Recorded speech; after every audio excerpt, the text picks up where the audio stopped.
జూబ్లీహిల్స్ ఉప ఎన్నికపై సీఎం రేవంత్ రెడ్డి ప్రత్యేక ఫోకస్ పెట్టారు. అందుకోసం క్షేత్రస్థాయిలో పనిచేసేందుకు ముగ్గురు మంత్రులు తుమ్మల నాగేశ్వరరావు, పొన్నం ప్రభాకర్, వివేక్కు బాధ్యతలు అప్పగించారు. వీరంతా రెగ్యులర్గా నియోజకవర్గంలో పర్యటించడం, కార్యకర్తలతో ప్రత్యేకంగా సమావేశాలు నిర్వహించాలి. అయితే నియోజకవర్గంలో పార్టీ గ్రాఫ్ ఆశించిన స్థాయిలో పెరగడం లేదని నిఘా వర్గాలు రిపోర్టులు ఇచ్చినట్టు తెలుస్తోంది. దీంతో సీఎం రేవంత్ ఇన్ఛార్జ్ మంత్రులకు ఫోన్ చేసి కౌన్సిలింగ్ ఇచ్చినట్టు తెలిసింది. జూబ్లీహిల్స్ ఉప ఎన్నిక కోసం పార్టీ శ్రేణులను ప్రిపేర్ చేయడంలో ఆశించిన స్థాయిలో పనిచేయడం లేదని సీఎం రేవంత్ రెడ్డి అసహనం వ్యక్తం చేసినట్టు తెలిసింది.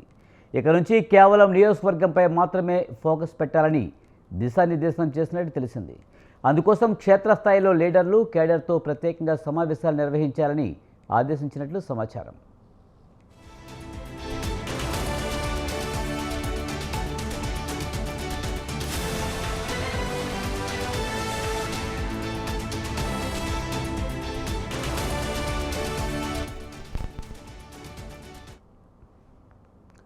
జూన్ 9న ఎమ్మెల్యే మాగంటి గోపీనాథ్ అకాల మరణంతో అక్కడ ఉప ఎన్నిక అనివార్యమైన విషయం తెలిసిందే. అక్టోబర్ చివరి వారంలో బీహార్ అసెంబ్లీ ఎన్నికలతో పాటు జూబ్లీహిల్స్ బై ఎలక్షన్కు షెడ్యూల్ విడుదలయ్యే అవకాశం ఉంది. జూబ్లీహిల్స్ ఉప ఎన్నికలో పార్టీ విజయం కోసం సీఎం రేవంత్ రెడ్డి ప్రత్యేకంగా దృష్టి సారించారు. ముందుగా నియోజకవర్గంలో కేడర్ బలోపేతం చేయడం, అదే సమయంలో స్థానిక సమస్యలను పరిష్కరించాలని టార్గెట్గా పెట్టుకున్నారు.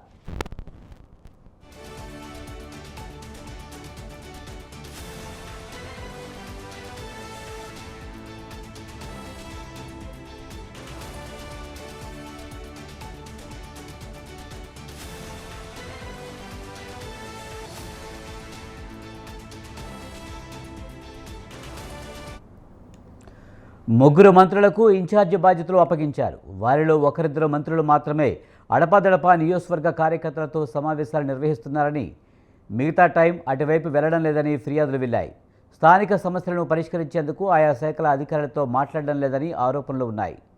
ఇప్పటి నుంచి నియోజకవర్గంపై ప్రత్యేకంగా ఫోకస్ పెట్టండి, కేడర్ లీడర్లతో రెగ్యులర్గా మీటింగ్ పెట్టండి, స్థానిక సమస్యలను పరిష్కరించండి, అక్కడ గెలుపు పార్టీకి చాలా అవసరమని హితబోధ చేసినట్లు తెలిసింది.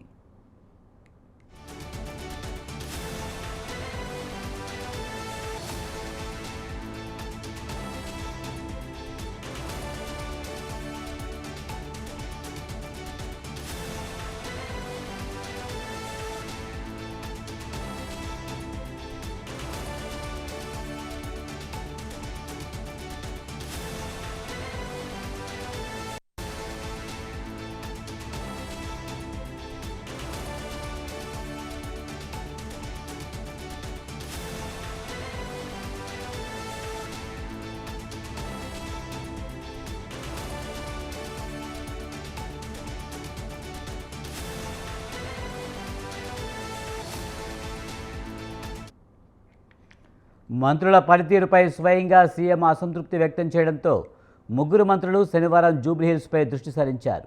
మంత్రులు తుమ్మల, పొన్నం, వివేక్ నియోజకవర్గం కార్యకర్తలతో ప్రత్యేకంగా సమావేశాలు నిర్వహించారు. ప్రభుత్వ పథకాల ద్వారా ప్రయోజనం పొందుతున్న లబ్ధిదారుల వద్దకు వెళ్లాలని సూచించారు. అందుకోసం ఒక్కో డివిజన్కు ప్రత్యేకంగా 2-3 టీంలు ఏర్పాటు చేసుకోవాలని కోరారు.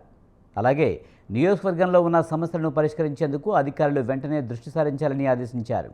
డ్రింకింగ్ వాటర్, డ్రైనేజ్, రోడ్ల మరమ్మత్తు, స్ట్రీట్ లైట్స్ సమస్యలు లేకుండా ఫాలో అప్ చేయాలని చెప్పారు.